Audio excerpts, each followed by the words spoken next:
if you're obsessed, you know what you want, you're taking massive action, maybe you modeled somebody, figure out the right action so you get there quicker, and you're executing, you still need a little grace. Some people call it luck, you could call it God, but I really believe that there's the part we do and then there's the part that comes to us. But I do know grace shows up a lot more when you do the first 2 steps on your own, and grace shows up a lot more when you acknowledge grace in your life, when you acknowledge that I was born in a world where I didn't have to build this internet that I can pull out of my pocket to answer anything on earth. I am driving on streets I didn't pave. I'm reading books I didn't have to write. That's the gift of our lives. And I think when we experience that grace, we don't just experience more achievement, but we start to experience more fulfillment. And grace not only affects your ability to get there, but it affects what you do and how you live once you are there. It really determines the quality of your life, because unless you live in a state of gratitude, I did an interview with Sir John Templeton, and as you know, is one of the first billionaire investors and just a brilliant man. He came from nothing, and he donated, I think it was $750, they still do it, the Templeton Fund, I think it's $750 million a year. It's bigger than the Nobel Fund that he donates. And one day I asked him, I said, what is the secret to wealth? And he looked at me, paused, this big smile, and his eyes got really bright, like they always did. And he said, Tony, it's what you teach. I said, well, I teach a lot of things, which thing? And he said, gratitude.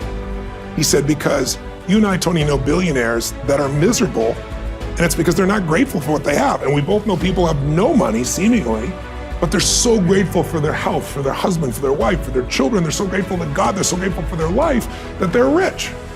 So I think it starts with that gratitude. It starts with that connection to grace, as simplistic as that sounds. And so it's not enough just to have your financial plan. You have all the money and be miserable. Let's have the money and be really rich emotionally, psychologically, and spiritually. Right. Disappointment either destroys you or drives you, and you have to decide which one it's going to be. If you don't consciously decide, there's always going to be more BS for you to deal with. And but that's why I think, when I do my events, the reason I do the 12 hours a day, it's not because I like talking. It's just that I can tell you something all day long, or I can get you to build the muscle. Yeah. And the build the muscle is by experiencing. And I always tell people, a belief's a poor substitute for an experience. Like, I could have a belief about you, but now I experience you. So I get to know who you are, right? The same thing's true as, like, you have a belief about China, you have a belief about working out. So I try to give people experiences that are so profound. And then, the studies they did, they found people 12 months later, 11 months later, we're still in the middle of COVID. They did my digital seminar, and they measured my body, like, the amount of times I jump 1,000 times in a day, and I weigh 282 pounds, and I come down 4 times the body weight, so it's 1,000 pounds times 1,000 pounds of pressure. My lactic acid, if you've ever been with a friend and you're running and you can't talk, the point you can't talk is the level 4 of lactic acid. I'm at an 18 and still speaking. So they decided to do that on my audience, and they found an interesting pattern. This is the same group that works with some of the Super Bowl champions and some of the Stanley Cup champions and so forth. There's a ratio in the body of testosterone versus cortisol, the stress hormone. And when the ratio is balanced, they call it the championship bloodline or bloodstream. It literally gets you to follow through. So when they did my audience in my live seminar, they found that people literally mirror me all the way through the experience. That's phenomenal. Biochemically. That is phenomenal. But then we did it, because all of a sudden, overnight they said to me, we're going to San Francisco, and the governor of California says you can only have 10 people, and we got 15,000. So I was like, we'll go to Vegas. They'll never shut down Vegas. They shut down Vegas. I was like, okay, we'll do 1,500 movie theaters with 10 people in them. They shut down the movie theaters. Like, okay, we'll go to a church in Houston. I got a buddy, I'll rent his church for 15,000 people. They're not going to keep Costco open and shut down the church. They kept Costco open and shut down the church. So I finally said, okay, I'm not going to do some crappy little webinar. So I get this vision. I'm going to build this facility with 20-foot high LED screens, 50 feet wide, all around me. I'm going to call Eric Yon at Zoom. I'm going to get them from 1,000 up to 25,000 people so I can interact with people live in real time. I'm going to build an app so they can shake it. And the more people do it, the louder it gets, so it's real. So I built this whole thing. So now we're doing bigger events than ever in our entire history. But they did the same measurements on them in different parts of the world and saw the exact same mirroring process. Wow. And the average person, even digitally, just to clarify that, 71% of the people, they had 71% drop in negative emotions, 53% improvement in positive emotions, and 11 months later, in the middle of COVID, it held, because it's a biochemical change. So when people say, "Oh, I'm trying," I write books because it's an easy entry point to people. There's so much you can learn from a book, but there's nothing like the experience. that's why I do the events. And like this last 2 years, because of COVID, I did 2 like 6-day free events. We had 800,000 people attend for 6 days, just 4 weeks ago, because I just wanted people to have answers where they are. And then people start to see, they get momentum, but it's hard to do just reading something or watching a couple of, 20-minute or 15-minute or 5-minute little pieces on YouTube. Yeah. Those are great, they might inspire you. But a transformation requires immersion. It's like, if you ask the average person, did you study a foreign language in school? Most people, oh yeah, high school, college, speak it. They don't. But if you turn around and you said, okay, what if you want to learn Italian and I just took you to Rome and dumped you off for 6 weeks with no teacher, you're going to come back 6 weeks later speaking, Italian. So it's immersion. And if you want to master something, I think that's the thing most people don't do. They read a little bit, they listen a little bit, they dip in and out. They don't go day and night and day in total immersion in something that transforms them and also something that makes them push through their fears. Because in the end, that's the only thing that stops me. Everybody's got a story. I didn't know this person. I don't have the resources. They have all the things they don't have.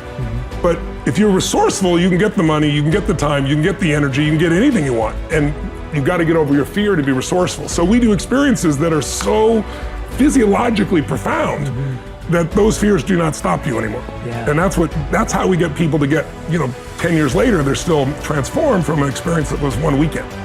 First of all, if you're concerned about COVID, according to CDC, and I have this in my new book, the number one, issue besides age, obviously, the number one piece is being overweight, right, or obese. That is number one. And just this week, CNN, New York Times, for the first time, 2 years later, coming and saying, you can reduce your risk if you take care of your body, right? Do you know what number 2 is, according to the CDC? Fear. Because when you get fearful, it changes your breathing, your body temperature, your tension in your body. All these things can create a trigger of reactions, hormones in your body that make you crazy. So when I say fear is physical, here's what I mean. Fear is physical, by the way, so is courage. Emotions are physical. If you're really scared, have you ever been at that point where you're like freaked out about something and you can't quite fully swallow, or you got that feeling in your gut? Certainly. But courage is also physical. That's what you're talking about. It's like I trained myself from a very young age that the number one thing I had to do so I would follow through on the things we're talking about here is I had to have a mind and body that were strong together. That every day I was going to do something to strengthen my body, even if it was just 10 minutes or 15 minutes. Something was going to shift me physiologically to do that. And so I get scared or I get frustrated and I go on a run, I go on a sprint, and I wasn't in shape, didn't matter. I pushed myself beyond what I was comfortable with. I go lift weights and I pushed beyond what I was comfortable with. And when you do that, everything in your nervous system changes. Because all of a sudden, when you face something and you push beyond the comfort zone, you get stronger and stronger. Even a little bit each day changes things. And something about courage, you're not afraid. Because there'd be no need for courage. Courage is you're scared shitless, but you do it anyway. And so training your body, and you and I both do this, right? We train intensely because we know this is the resource through which my mind's going to try to make decisions. And then the second thing is every day you got to feed your brain, your mind, because if you don't, crap is going in there automatically. We all know that, right? I mean, today it's chasing you because we all know, the news knows, they're not bad people, they're good people. They're just doing their job. Their job is make sure they make as much money for their shareholders. And they know one formula works, and it's pretty obvious these last 2 years more than ever. If it bleeds, it leads. If it produces fear, more people watch. It's because we all have a 2 million-year-old brain that's always looking for what's wrong, what can hurt us. But your 2 million-year-old brain's not going to make you happy, right? You have to take control of that 2 million-year-old brain and start to direct consciously what you want your life to be. So changing your body radically by a workout, by a run, by a push, by whatever you're going to do, shifting by feeding your brain every single day, and then making sure every day you're taking some form of action towards a compelling future. Like, what am I going to make better? If you have nothing to look forward to, you're going to be pissed off, you're going to be frustrated, you're going to be depressed, you're going to be overwhelmed. And in those emotional states, even though you're a smart person and you know lots of things, you won't use anything you know. So to me, the leverage to changing somebody's life is always starting with the human body.